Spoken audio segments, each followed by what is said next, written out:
Course guys, ये जो data science की लाइफ साइकिल होती है ना, इसको बहुत ज्यादा इंपॉर्टेंट है। इसीलिए मैं थोड़ा सा टाइम स्पेंड करना चाहूंगा आप लोग को एक्सप्लेन करने के लिए कि ये जो ओवरऑल डेटा साइंस की लाइफ साइकिल है वो क्या होती है। हमने ऑलरेडी समझा डेटा साइंस क्या होता है। मैं आप लोगों के लिए एकदम अच्छी सी हैंडबुक रेडी कर रहा हूं, तो आप लोगों को नोट्स वगैरह लेने की बिल्कुल जरूरत नहीं है। दोबारा से रिमाइंड करना चाहता हूँ, ये हैंडबुक आप आने वाली है। अब मैं आगे बढ़ने से पहले ना आप लोगों को डेटा साइंस का एक वैन डायग्राम दिखाना चाहता हूँ जो कि काफी फेमस है। तो कहा यह जाता है इस वैन डायग्राम के हिसाब से कि जो डेटा साइंस होती है ना, it's mix of hacking skills, math and statistical knowledge and substantive expertise. Explain करता हूं आप लोगों को क्या है कि जो डेटा साइंस है वो इन तीनों का कॉम्बिनेशन है, ऐसा कहा जाता है। अब हैकिंग स्किल्स क्या है कि आपकी टेक्निक कितनी अच्छी है, आप कौन सी टेक्निक को कहां पर लगाते हैं, ओवरऑल आप कैसे कौन से टूल को इस्तेमाल करके कौन सी प्रॉब्लम को सॉल्व कर रहे हैं, ये आपका टैलेंट होता है, आपकी क्रिएटिविटी होती है। कितनी out of the box thinking आप कर सकते हैं वो आता है हैकिंग स्किल्स के अंदर। फिर मैथ एंड स्टैटिस्टिकल नॉलेज तो आपको पता है कि भाई कितनी लीनियर अलजेब्रा आपको आती है, कितनी matrices, determinants, eigen values, probability, Bayes theorem, ये जो सारे प्रोबेबिलिटी एंड स्टैटिस्टिक्स के कॉन्सेप्ट हैं वो सारे इसके अंदर आते हैं। फिर सब्सटेंटिव एक्सपर्टीज क्या होता है, ये वो एक्सपर्टीज है जो कि एक पर्टिकुलर डोमेन के अंदर होती है। फॉर एग्जांपल मान लो कि मैं माइनिंग करता हूं, तो मुझे पता है कि माइनिंग से रिलेटेड कौन सा डेटा निकाला जा सकता है। या फिर मान लो कि मैं काम करता हूं ट्रक इंडस्ट्री में, तो मुझे पता है कि कौन से डेटा पॉइंट्स को कैसे कलेक्ट किया जा सकता है, कौन से डेटा पॉइंट्स रेलेवेंट है। या मान लो मैं म्यूजिक प्रोड्यूस करता हूं और आप लोग को बनाना है एक AI म्यूजिक जनरेटर, तो आप मेरे पास आओगे क्योंकि मैं म्यूजिक का मास्टर हूं और मुझसे पूछोगे, एक म्यूजिशियन से पूछोगे जो म्यूजिक बनाता है उससे पूछोगे कि भाई आप म्यूजिक कैसे बनाते हो, क्या डेटा पॉइंट्स कलेक्ट किए जा सकते हैं एक सक्सेसफुल म्यूजिक को AI के थ्रू जनरेट करने में। तो वो एक सब्सटेंटिव एक्सपर्टीज के अंदर आता है कि आप एक पर्टिकुलर डोमेन के बारे में क्या जानते हैं। आप किसी भी तरह की डेटा साइंस प्रॉब्लम में चले जाएं, आपको उस डोमेन के एक्सपर्ट से बात करनी पड़ेगी, क्योंकि वो डोमेन का एक्सपर्ट आपको बताएगा कि कौन सा डेटा पॉइंट इंपॉर्टेंट है और कौन सा डेटा पॉइंट कैसे कलेक्ट किया जा सकता है। तो ये वेन डायग्राम काफी डिस्कस किया जाता है डेटा साइंस के कॉन्टेक्स्ट में। इस डायग्राम के बारे में सबसे पहले ड्रू कॉनवॉय नाम के एक ऑथर ने बताया था और उसके बाद ये बहुत ज्यादा पॉपुलर हो गया, तो सोचा आपके साथ डिस्कस कर दूं। हम वापस आते हैं डेटा साइंस की लाइफ साइकिल पर कि डेटा साइंस क्या होता है और ओवरऑल जो डेटा साइंस की लाइफ साइकिल होती है वो कैसी दिखती है। अब देखो, एक बात तो आपको पता होगी कि जो डेटा है वो कंटिन्यूअसली कलेक्ट किया जा रहा है अलग अलग सिस्टम्स के द्वारा।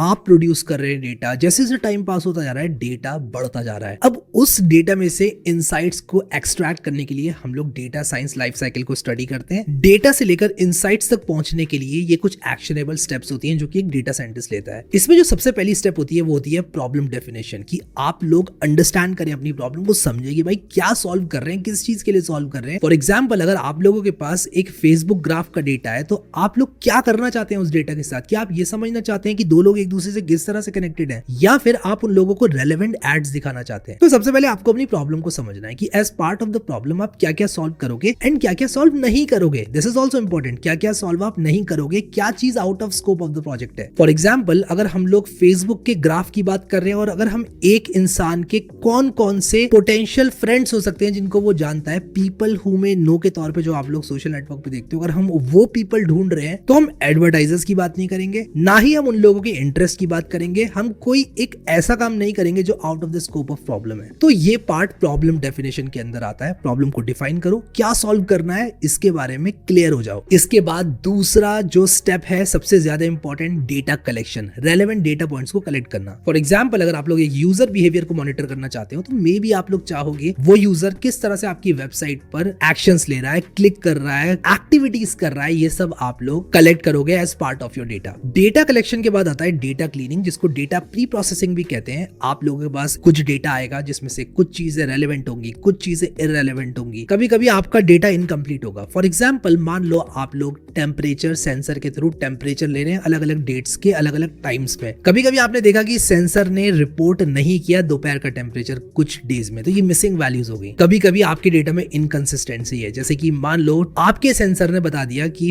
4200 डिग्री सेल्सियस टेम्परेचर है, which is totally wrong. It might be sensor error, it might be collection error, आपकी डेटा कलेक्शन पाइपलाइन में वो एरर हो सकता है। बट अगर हम लोगों को इस तरह के डेटा पॉइंट्स मिलते हैं जो कि सेंस नहीं बना रहे हैं, इनकम्प्लीट है, तो हमें उनको रिजॉल्व करना पड़ेगा। And this is what comes under data pre processing. एक फन फैक्ट आप लोगों को बताता हूँ, जो डेटा साइंटिस्ट होते हैं ना, वो 80% ऑफ द टाइम अपना इस पर्टिकुलर स्टेप में स्पेंड करते हैं for most of the problems. अब अलग अलग प्रॉब्लम्स की अलग अलग डिमांड्स होती हैं, but in general 80% of the time data scientist का प्री प्रोसेसिंग में ही जाता है, क्योंकि जो इनिशियल डेटा अवेलेबल होता है उसको हम डेटा डंप बोलते हैं। डेटा डंप का मतलब ऐसा डेटा जो कि आपकी डेटा पाइपलाइन में डायरेक्टली फिट नहीं हो सकता, उसको आपको क्लीन करना पड़ेगा, एक पर्टिकुलर स्ट्रक्चर में फॉर्मेट करना पड़ेगा। इसके बाद आता है data exploration, EDA, exploratory data analysis. अब ये क्या होता है समझते हैं। एक्सप्लोरेटरी डेटा एनालिसिस के अंदर आप लोग ऊपर से अपने डेटा को एक्सप्लोर करते हो, समझते हो कि आपके डेटा में किस तरह के कितने डेटा पॉइंट्स हैं,